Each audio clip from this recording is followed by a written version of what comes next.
Even when they are drunk, you behave as though you don't even know they're drunk.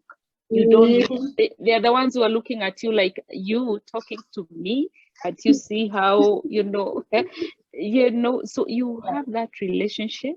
And so there is no way they can allow you into their space. You're not confident that you're not there to condemn them. Otherwise, if you show up like everybody else, you find that the defense is all the way up there. And that's when they will not even, they will zone out on you before you even say hello. That because they are so used to being suspected. Hey, welcome to Nelisa Hope TV. Again, this is Nelisa coming on here for part 2 with our guest, Miss Meggie Waruri.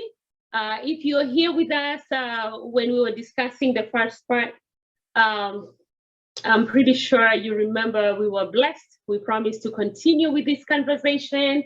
Miss Meggie Waruri is the CEO of Talanta Awards Network. She's also an ordained minister and an author of 2 books.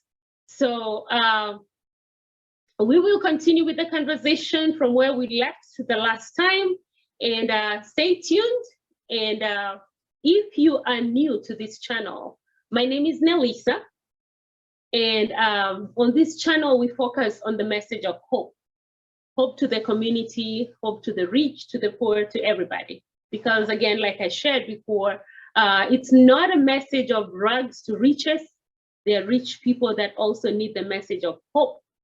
And so anybody can benefit from these conversations. So if you're interested in learning more, definitely subscribe, like this particular clip, video, and definitely leave us a comment. We'd love to hear from you. Would like to hear how you're getting blessed, if you are. And then, of course, share it with others. If you'd like to be a guest on the show, I'm going to share more information towards the end of the clip.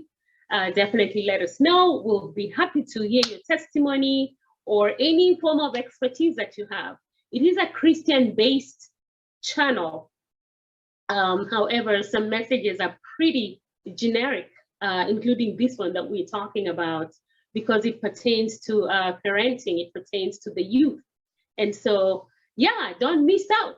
So without further ado, I don't think there's anything else I left. But anyhow, without further ado, let's continue with the conversation, and I'll see you on the other side. I won't say that I'm not able to do. Probably if I learn or I get somebody to teach me, probably I'll be as good as you are, like you now, asking me those questions and doing a wonderful job. But I think it's also good to stick to what you know you're wired to do. Yes. And so for me, it has been the youth. Not that I cannot, sit down with a parent and really advise them or talk to them or discuss with them what could be wrong or how to find solutions. But usually I will base it on the premise of what the children tell me, because they tell me. Yes. So I will base it, from that premise. And it always works anyway. And one of the things that I tell parents or leaders, you may not even be a parent. You could be an auntie. You could be an uncle. Yeah. And especially for us adults who are in the diaspora, some of these children, because that's what God put in my spirit when they called me. Majority of them, their parents are back in Kenya. And I become that mother to the one whose mom is in Kenya. I become that auntie to the one whose mother is here, but probably they're looking for an auntie or a big sister. So I allow them, I tell them, even after being ordained, I tell them, please, and I don't even introduce myself as pastor or reverend. I tell them, just call me whatever, call me auntie, call me mom, call me Maggie, whatever you're comfortable with. Because if you remember, even in the Bible, which is our foundation, Jesus, it always said, so many places, Jesus, it says Jesus full of compassion. He did ABCD. And whatever we do, whether it's with children or anyone, anything to do with human relations, if we don't have that compassion, if you don't have it, then it will be so hard. It will be so hard. So the first thing I tell when I talk to the parents is compassion. This thing, you have to have it in you. It's not something that's reached from out there. It's something that is already in you. Yes. That as you continue doing it and listening to their stories and their situations, it grows. It gets deeper and deeper. And instead of you judging them or joining the masses in judging them and condemning them and treating them always with suspicion, when you see a boy and a girl standing somewhere, you draw conclusions. What's going on? And that's how we were raised. I remember, some of my older sisters, being punished because they said hello to a boy on their way from school or something like that. While probably there was nothing going on. And so we have to have compassion, because even if you're going to give them direction with the truth based on the word of God, the truth that the truth that you have, experienced, sometimes truth without compassion, it destroys love. And it will be very hard to retrace. And you cannot guide them and correct them and walk with them or hold their hand from the fence. Just like if you're trying to talk to a neighbor's child, the wisdom dictates that go around the gate, talk to them, strike a conversation, know their name, know who is around them, and then you tell them what you want, communicate. Yes. So with compassion, and then of course comes relationship. You have to have a relationship. Otherwise, these children, especially today, they will ask you who you are. Who are you? You're not my mother. Yes, you're not. You don't tell me what to do. But as I said earlier, when I would strike a conversation with these, probably someone is drunk. When I used to live back there in rural, first of all, you have a relationship. You create that space, that environment, that mood of, I'm for you, not against you. I'm not here to judge you. Even when they are drunk, you behave as though you don't even know they're drunk. You don't. They're the ones who are looking at you like, you talking to me. Can't you see how So you have that relationship, and so there is no way they can allow you into their space. You're not confident that you're not there to condemn them. Otherwise, if you show up like everybody else, you find that the defense is all the way up there. And that's when they will not even, they will zone out on you before you even say hello.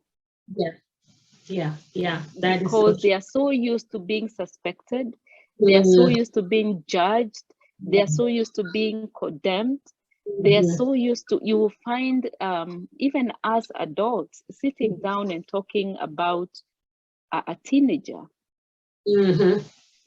We are not talking to find solutions, we are just talking being malicious. Or judge them. That is so. Yes, and yet it is us who are stewards. They are not the stewards. We are the stewards. Just as God, anytime God is communicating any ideal, any principle, anything about the kingdom, he always gives us a character. He always gives us something that we know, that we are familiar with, we can relate with. And so for us, for our children, they have us as adults. Because we are there, they can feel us, we can hug them, we can love them, they can feel that. Before we even tell them about a God who they don't see, yes, absolutely. We have to be there for them to have that experience through us. That is true. That is so true. So when it comes to compassion, they have to know it through us. So we have to model that. So before you even correct drunkenness, before you correct any kind of behavior that seems defiant to you, because teenagers come across as defiant. They come across as fighting, as rebellion. So before you even try to correct that, because that's just a symptom, telling you, crying from afar, saying, I need help. That's usually a symptom, and it's very simple. But the enemy comes and makes it look very complicated. And when I say this, some parents will be like, what do you mean? No, it's I'll be like, Maggie, he came drunk. He is using this and that. I'm like, yes, that is a teenager. And I'm not here advocating or condoning that. All I'm saying is that all the fruits of the Spirit, when we employ them, and one of them, just for example, love, you have to go deeper to that, the place of compassion, where you empathize with them. Yes. Like, for example, for me, having come from a very dysfunctional family and background and so many things, I've been there when I've been judged and even expelled from school for something that I had not done. Just because what do you used to call it? A matron or a principal did not give you a time to explain yourself. But you were put together with a bunch of all the rest of them who supposedly had done whatever they had done. And since you were in there, or you happened to be seen around them, you are put together with them, and you are expelled, not even suspended, without an audience. No audience at all. No audience. And so since I've been there, and it affected me for so long, to a point when I had ulcers when I was very young, 17 years of age. But I thank God, because I can use that to feel with a teenager who is going through something. And even when they do these things within themselves, deep within, they don't mean to be rebellious. There's a certain degree of innocence in there. Yes, that's true. And what we do as adults, we seek for them to understand what we are saying, but we don't seek for them to, we don't seek for ourselves to understand not even what they are saying, but where they are coming from. Yes. So that's why I insist on compassion. Before we start telling them, oh, arise and shine, for your light has come and the glory of God, all those things, before we get to say, you are the light. Exactly. When you tell them, arise and shine, for your light has come, you are the light. God has put you there as a parent. God has put you there as a guardian, as a steward. Because as I said, these crises are imminent. I mean, when you have a child, by the time they have all these developmental stages, some of them, the way they respond to them is not the same. It's all different. And so if the environment they are in at that time is not conducive in terms of information and enlightenment, so they understand what to do, or someone is able to hold their hand and get them through it successfully, and with an understanding, then it becomes a crisis. And when it becomes a crisis, for you as a parent, you assume that they need counseling, they need a lecture. Instead of communicating what you're saying, you think they need a lecture or they need help. No, you need help, the parent. You need help so that you're strong enough, even mentally and emotionally, to hold your peace. And then hold their hand, listen to them, provide a space where they can, they can be tempted to live up to their potential. Instead of what is wrong, you see what is right. Yes, amen. That is awesome. Yes, instead of seeing what is wrong, you see what is right. And when you see what is right, you encourage them. Even the Bible, while we were yet sinners, Christ loved us. Yes. So it's not us who loved him, it is him who loved us. Yes. And he's the true model of a parent, of a steward, of a shepherd. Just like even the case of the prodigal son, which is the ultimate, beautiful case or example in the Bible of a parent, how we are supposed to behave. So those are the tips that I keep giving parents. The father knew the son will come back. And he played along. Because Miss Nelly, for you to be who you are today and do what you're doing, something that is giving you a fulfillment and satisfaction and living up to your purpose, you had to walk through what you went through. Yes, the fire. Yes. If you did not, you would be wanting today in some sort of way. Yes, that is true. But you're who you are today, and you had to go through what you had to go through in order to be who you are today. Yes, absolutely. So all the hoops you had to jump, the potholes you had to get in and come out and dust yourself, and sometimes sit in there and wonder, can't anybody help me? Can't anybody hear me? You had to do that. You had to go through that. So that you learn how to trust God, know how to entrust yourself fully to God, know that you cannot do without God, know that you don't know it all, and then you become who you are today, so that you can create this kind of space that we can have this conversation. So even for us, in order for our children to learn what we want them to learn, we have to model all these things. Yes, absolutely. And then we have to embrace them after we have the compassion and the relationship. Then we have to, and then tempt them to live up to their potential in terms of encouraging them, see the good in them. Yes. You're beautiful. And I'm not saying this, you just say, oh, how sweetie, sometimes you have all these goodies that are just lip service. They know it. They know when it's just lip service. But when it's coming from a place of truth and authenticity, it's relatable. They can feel it because we are spiritual beings. They can pick it. And you will just see them, even their countenance, start, just embracing you, and you can tell the Spirit of God is moving.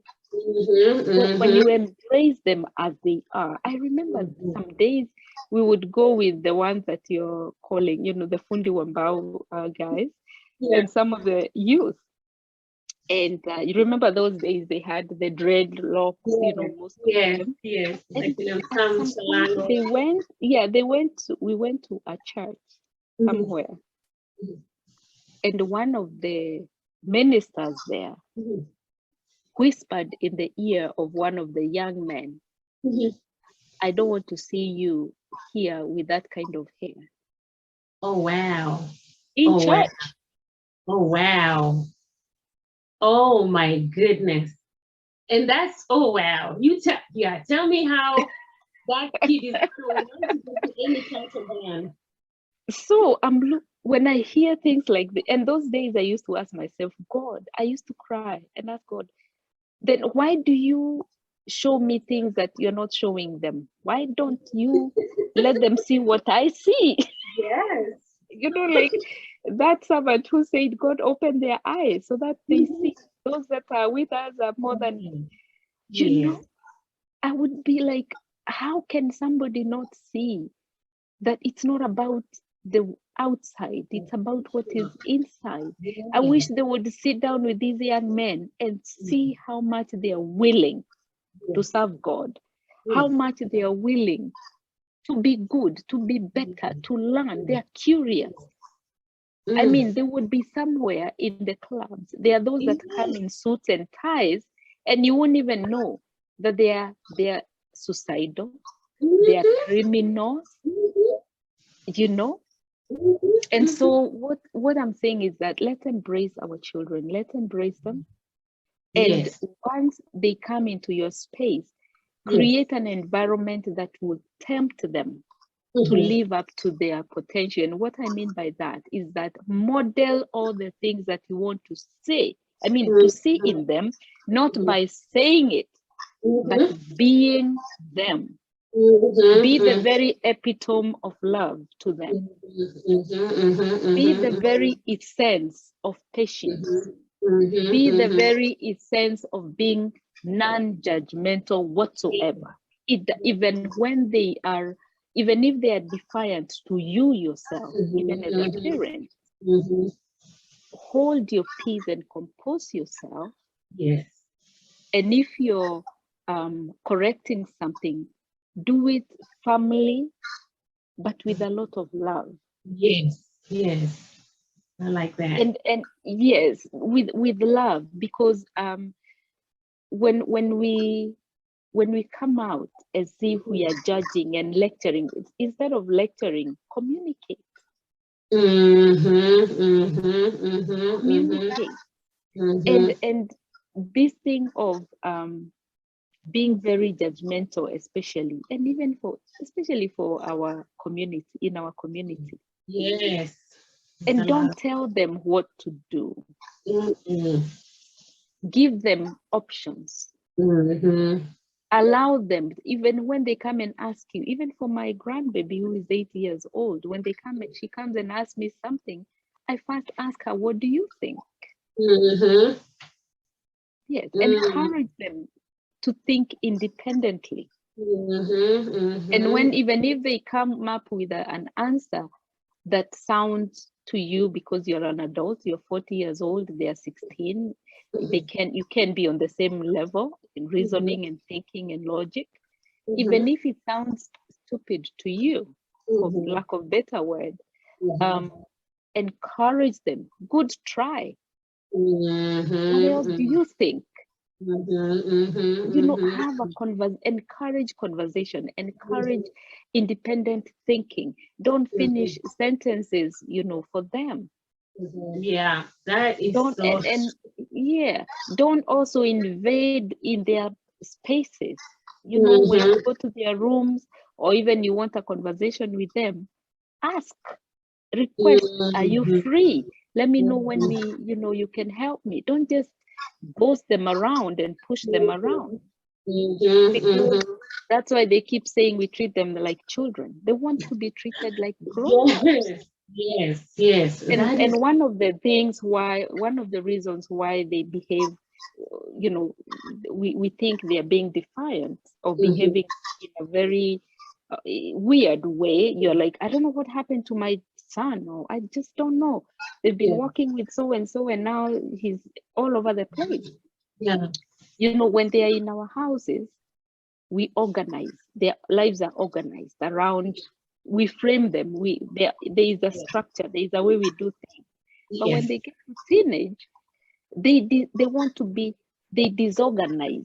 themselves, so Yes. that they are able to reorganize themselves into their own identity. They are trying to find their own identity. And so in the course of this disorganization, where they're getting out of those little boxes we put them when they're children, and it's okay, because when they're children, they say that, you know, from when they're born to about 10 to 12 years old, if you haven't done what you need to do in terms of values and, you know, fundamental, you know, things that you need to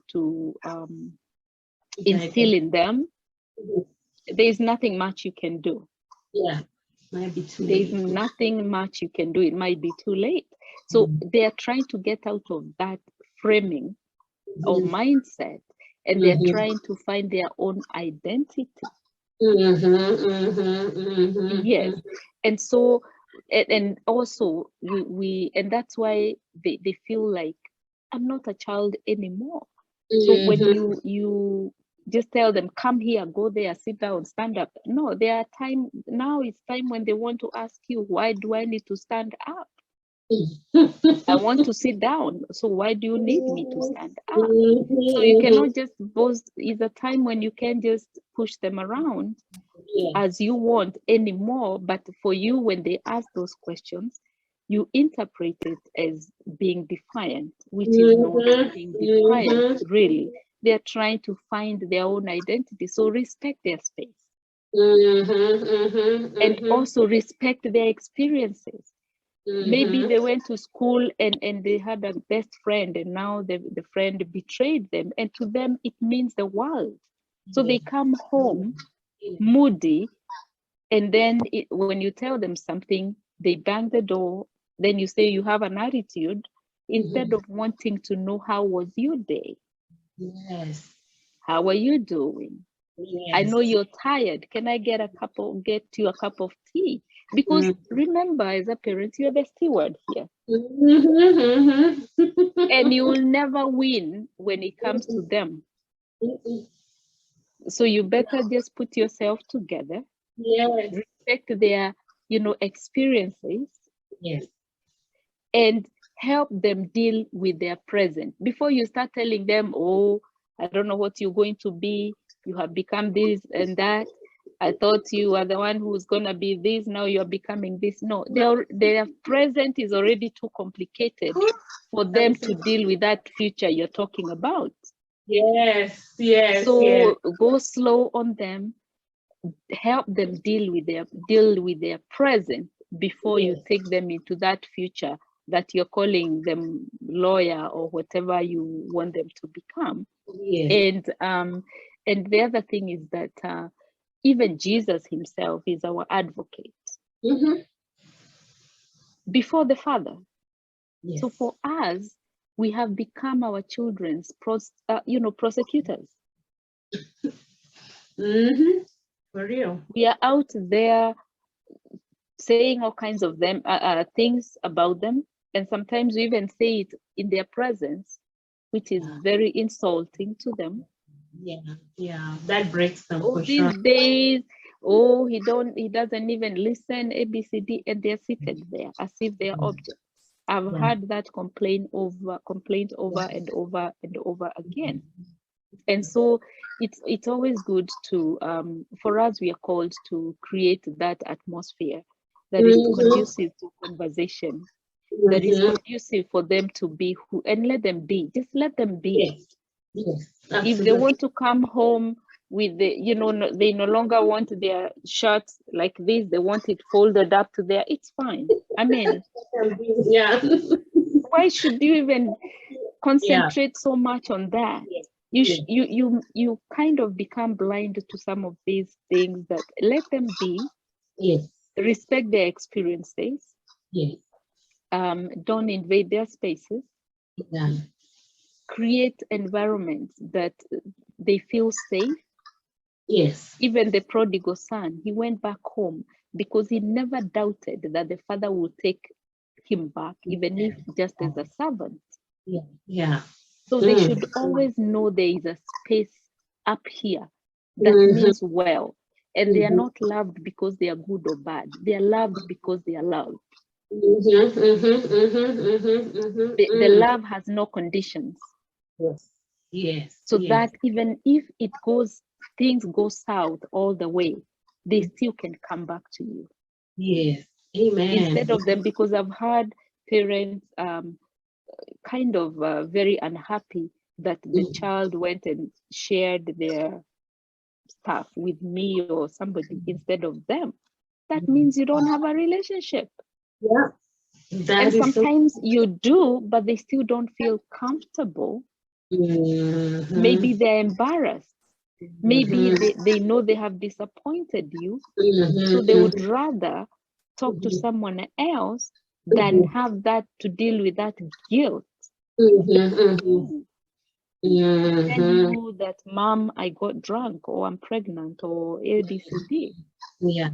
So they would prefer to talk to someone else. I would rather they talk to someone else instead of being quiet, because when they isolate themselves, that's what that's the portal the enemy uses to isolate them.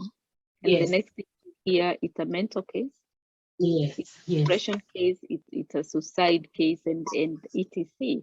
So that is, I always tell parents, when you're listening to them, whether it's when they're saying something or doing something, because even some of their actions are communication. Yes. Listen with that third ear of wisdom. As you're listening and watching, you pray to God to give you wisdom. Respond, not react. Yes. To respond and not react. And sometimes they will come and as you're trying to find solutions, they're trying to explain something very vaguely. Help them articulate what is going on. Help them be able to pinpoint what is really going on, not in a judgmental way, not with threats and insults. Probably you realize, or they open up to you and tell you, actually, this is what's going on. I was introduced to this substance and now I can't stop it. And then you go berserk and you're all over the place. So I always say, it's us parents who are supposed to enlighten ourselves even before these things come, because it might not be your child, it might be someone else's child. Yes, absolutely. And you might find me going crazy and you're like, Maggie, calm down, let me handle this. Let him come, or let her come to my house for a sleepover. Or you come to my house for a sleepover, let's talk about this. And then you're able to tell me, to guide me through this and tell me, no, it's not the way you see it.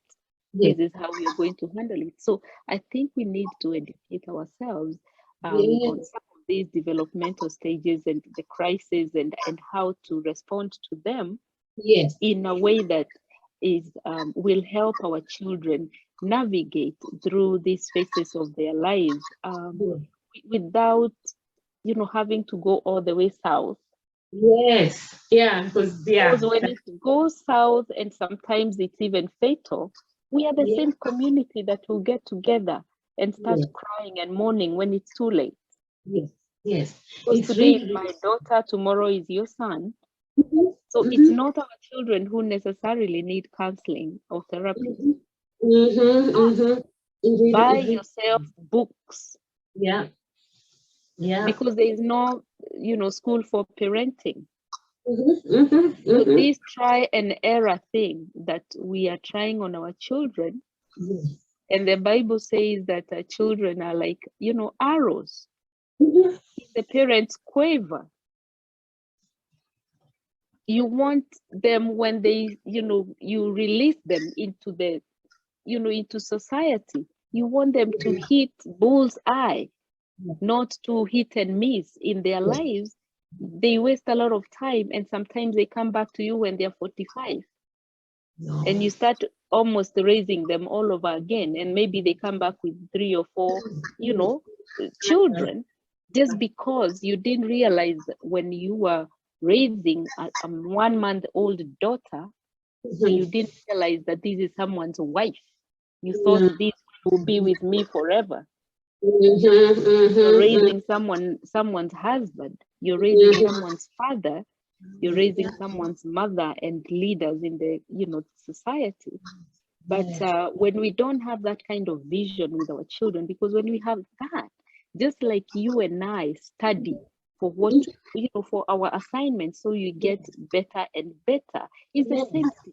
Raising a child is such a great privilege and opportunity that God gives us, so that we can steward this child. They will be leaders in their generation.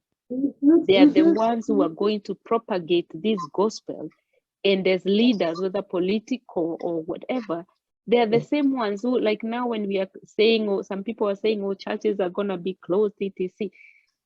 They will be leaders, be basing their ideologies on the word of God, which is our source. So when we don't do these things from earlier on, this is when we eventually we have this culture, like for example what we have in Kenya and even in Africa, where now we have a generation of 35-year-olds who think that it's okay to not to work because you can make money in a night, overnight, by stealing or being corrupt, and it's okay. Normalizing it, it's bad. And it's okay. And you see, we say that in any human relation, the agents or tools of help are never solely the technique. It's the person who employs them, and that's the parent. It's not about the technique. It's not about what we do or what we know how to do, or when they do this, you do this. No, it's about you. Before you employ that technique, before you employ that tool, how are you? How is your inside? Are you authentic? Because without this compassion and authenticity, these tools will fail, because they'll just be tools. Yes. Oh, so wow. Anyway, with this topic, I could go on and on. I know. I can tell you're really passionate about it, and I'm soaking it in because there's a lot and it's really heavy. We're gonna have to bring you in for a part because on a serious note, the power of foundations is what I'm capturing right there, and also based on some of the things that we grew up seeing, we have to unlearn a lot of them through educating ourselves, so that we don't transfer the same, whether it's bitterness or somebody does something and you react instead of responding. Yes. Most Africans, I'm sure you've seen a lot of videos on YouTube, people comparing African parents' reaction and other African parents. They don't even allow you to finish a sentence. You'll see a slipper flying in your face or a slap. You don't know what direction, and you don't even, So may the Lord help us to. And you said something also very powerful that I've even seen it in my house. So you put it very well, how you have built a certain perimeter for your child up to a certain level. Around 16-ish, 17-ish, probably 18, you start seeing them changing. All of a sudden, you taught them how to clean, keep their room tidy. All of a sudden, their papers, there's McDonald's and all that kinds of things in the room. And I'm thinking, wait a minute, what happened to the 17? So they're uncrumbling everything you've been teaching, and they're trying to build a new one. Instead of you getting mad and screaming because of all these things that are all over the place. Because a lot of times you wonder, what just happened? We were doing fine. and then now, oh my God, we can go on and on. So let me ask you, what are the age brackets that are acceptable in Talanta Awards? Is there a group that's too old to join, or if somebody wants to to be a part of you, or maybe they get graduated to something else, or how does it work? You know, when we are doing the talent searches, because that's the model that we use, that's as I said, our concept is we call for a talent search, and they come, and especially because when it's a talent search, they will show up. I mean, everybody wants to be heard and seen and showcase what they have and what they carry, because most of the times they're never given an opportunity. Some of them don't even go to church. And even if you go to church, you can be, you know, on stage every Sunday. And so we use that model. So when it comes to that, we go from age 5 to 25.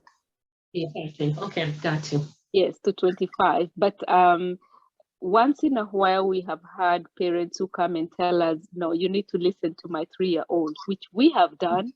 And we did that one time, and she ended up being number 1.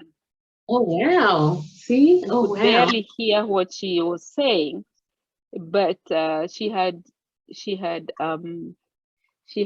memorized a book in the Bible and acted it. And it was Samson and Delilah. And since it's a familiar, you know, passage, we're able to understand. But just the way she did it on stage by herself for almost 10 minutes. Wow, for a 2-year-old? Yeah, 3. She was 3. She was 3 years old. Even being on stage and holding the mic. Yes. And to do something understandable at that age. Wow. Yes. And actually she grew with us up to the point when she's now, I think, about 8. And they had to move to Hollywood. Oh, wow. Yes. Oh, wow. Yes. Wow. That is amazing. The mother moved to Hollywood because she did very well. So it's not like, you know, carved on stone, the age bracket. So if the parent feels that an under 5 is able to do something that we can understand, or we can tell what they're doing, then it's okay. If someone comes, you know, between probably 25 and 27, and they really want to, you know, showcase, we also understand. This is it's at the end of the day, it's like church. No one can be told no. So we try to do that so that we kind of limit. We don't have the likes of me going to audition.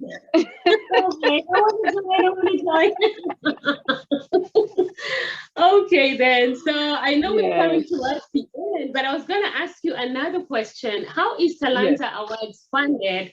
And how can someone or organization sponsor you? Because you're doing an amazing job with the upcoming generation. You know, how can they sponsor, even if they want to sponsor just an event or maybe a recurring, however they want to do it, how can they get a hold of you? Yes, I can give my my number, my personal number, because what we do is we work, as I said, we work with churches. So most of our events, unless it's like a celebration of an anniversary, we do in churches. So we get most of these churches, we get them free. There are days that some of them would charge us, but in the recent past, we have not had anyone asking for money. And so we do them in churches. So our expenses during our events are minimal. And for me, this is something I enjoy and love doing. So I pay my own flight when I'm going somewhere. Up until now, we've never had a fundraiser. Never. Awesome. What we have done is, as I continued doing that, people would come and ask Maggie, how can I help? Oh, wow. Yeah, so that has been the norm. So anytime we release a flyer, I will almost always have people inbox me and ask, how can I help? How can I come in? So most of the time, if the event is in LA or in Kenya, I'll give you direct number for our leader there so that you can communicate and send the money there. Okay. We are registered both here and in Kenya, and we have bank accounts. And so we only do that when we don't necessarily, I won't lie and say that we, I would go getting or looking for funds now when we don't have anything coming up. We haven't done that. And I will say this here. Sometimes when we are doing ministry, especially for us ministers, we tend to do what we have had people do. But the way we have operated as Talanta has been totally different. Yeah. As I said, we have not had any fundraiser, but God has provided every step of the way. Amen. Amen. So what we do is we post our calendar in January. Like now the team is working on the 2023 calendar. So we post it to show January, February, all the way to December. This is where we will be, whether here in Kenya, Europe, wherever. And so we know if someone wants to sponsor an event there in Europe, they can sponsor the event there. And they can get in touch with the person there so that in the budget we know so and so will do ABCD. So we go as per need. But between now and the time a flyer is out, they can reach out to me on 703 389 6633. That's my number. And then once we know where you want to come in, whether as a volunteer, as a sponsor, as in finances, or probably you want us to come and do, you want to host Talanta in your church, because we go by invite. Once you invite us, we let you know, we give you our guidelines, what we expect from you, and what we provide, how we come in, how we show up. And then we come to a consensus, and then we move from there. We start doing a budget. What do we need? Okay, got you. And as I said, modeling what we want to see. Sometimes we've now been doing events in Kenya with a team in Kenya, people we started with when they were themselves, they were contestants. Now they are leaders. They are the mentors. And now they do events without me. They don't want anything. They don't need me. They don't need money. They sponsor the event. Look at that. Oh, wow. Yes. Look at God providing. Yes. So that and see now we are raising leaders. That's one of the things we do. Mentorship. Yes. Now we have a team that can run smoothly, run the whole thing without me at all. That is amazing. So that's how we do it. And with that, they also learn that ministry, it's not necessarily about money. Sorry, I'm plugging in my phone. Once they see how you do it, and they see the result, because you can deny anything. You can argue with our mode of operation in terms of finances, but you cannot argue with the result. You cannot argue with the results. So when you do it the way you do it, because the premise from which you start something, or where the foundation you build something on, determines how far you can go, and how far you last. Absolutely, absolutely. And you reproduce after your kind when you are the visionary. Because God births this vision like a baby through you, so it has your DNA. So as we are dealing and working with these, let me call them gospel ministers, whether it's singers or dancers or whoever they are, we tell them up front, we don't do handouts. Because it's not about, we are not raising business people. We're raising leaders, we're raising ministers. I like that. I like that. You serve God, and God will pay you. It doesn't have to be in Talanta. Yes, exactly. But God is not a thief. He's not wicked.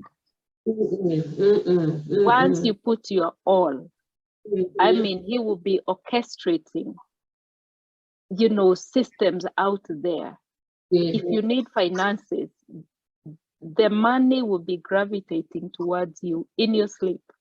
Yes, absolutely. And so when we do that, because we have seen others who, for example, there have been many awards out there, and some of them you can tell it's business. And what they do, they reproduce after their kind. You reproduce businessmen, not ministers. And so they gravitate to where there is money. Yes. So we are not about money or fame. We are about serving God. So even when we come to your church and we find 5 young people who are serious, we serve them as though they are 1,000. Yes. We give our all. That is awesome. That's is like awesome. we would give. So we are not about crowds. We are not about hype. We are not about come, jump, and go home the way you are. We are about mentorship. We are about values. We are about sowing seeds that, are in accordance with the word of God, and they're in accordance with repentance and righteousness.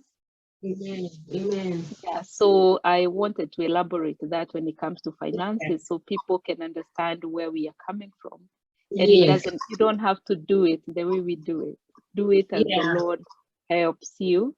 Yes, because there can only be one me. And there can only be one you. Yes, absolutely. And I like what you said, like somebody said, for me, because I sing around some of my close gospel singers. I remember one time we had a conversation and one of them had said, it's important not to go somewhere because they're not paying you. Ukisikia watakupea 20 bob, unaimba na sauti ya 20 bob. Ukisikia watu wakupea 1,000, unajitolea, unafanya somersault sababu ya vile mapeni yamekuja, and like you're saying, it all begins from the source. Kama ulikuwa mentored, is that? He was, and of course you end up, needing the same, but because, hawezi nitasema nini, mmea wa maembe hawezi toa machungwa. So it has to be the same fruit inatoka hapo. So thank you so much for clarifying. So real quick, do you have an event this year? The year is almost over, so. No, this year, no. This year, see, we do events. And so we had to wait until COVID completely clears, where we don't have, because if you come on stage, we are doing a talent search and you have to have a mask. And I want to see your movement, everything. We look at everything. Yes, that can be tricky right there. That can be so we are starting next year, not this year, 2023, yes.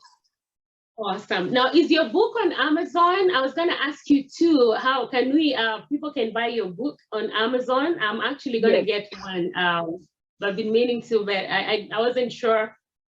Yes, Amazon, Barnes and Noble. Yes, it's on. If once you type my name, Margaret Waruri, the books will come up.